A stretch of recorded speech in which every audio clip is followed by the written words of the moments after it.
En aquest hotel de l'Ametlla de Mar pràcticament han penjat el cartell de complet.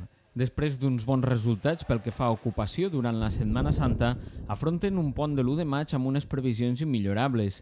Per als responsables de l'hotel, les dades són un símptoma de recuperació. Normalment tenim una ocupació alta, però el que estem notant és que les reserves no triguen tant com han trigat els últims anys. De fet, molts municipis turístics aprofitaran aquests 4 dies de festa per a molts per a programar diferents esdeveniments per atreure més visitants. És el cas de l'Ametlla de Mar, que conjuntament amb l'empresa Balfegó organitzen la tercera setmana gastronòmica de la Tonyina Roja, un certamen que coincideix per primera vegada amb el Mangatuna, una cita obligada per als amants del món del manga, l'anime i el cosplay.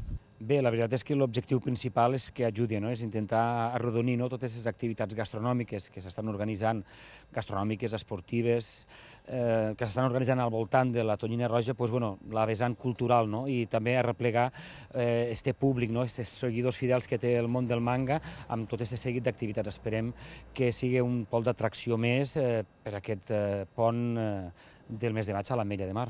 Aquest cap de setmana arriba també una nova edició del Tuna Race, l'única prova esportiva d'aquesta modalitat amb sortida des de mar obert.